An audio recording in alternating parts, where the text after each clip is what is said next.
Okay, dito guys, wala nang intro-intro. 150 million na normal wall breaker yung ginamit ko dito.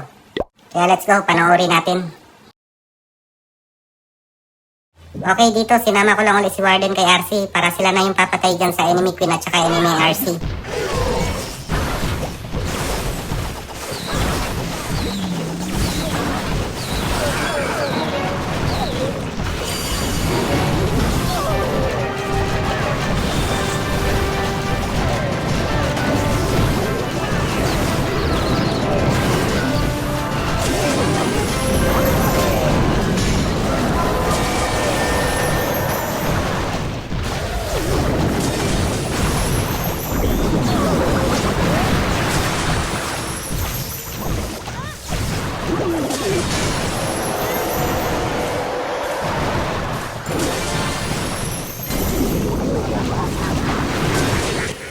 Tapos dito, malaki na yung nakuha ang value ng mga Bleachers. And sinimulan ko na ilapag yung BK at saka yung Queen para sila na bahalang uubos dyan sa mga buildings na naiwan. Tapos, ganito na yung nangyari.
Tapos dito, konti na lang yung mga buildings na naiwan kaya nilapag ko na lahat yung mga normal wall breaker.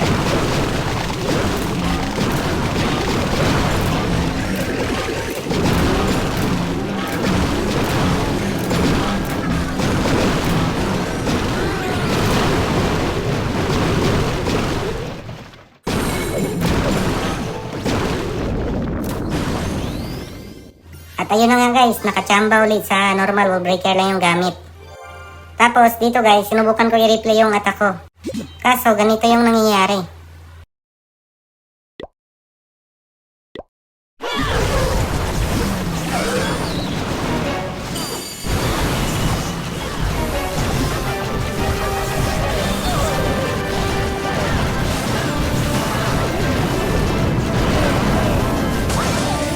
Something went wrong in showing the replay.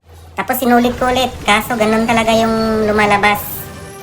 Nakakasira pala ng system ni Supercell yung paggamit ng 150 million na normal wall breaker.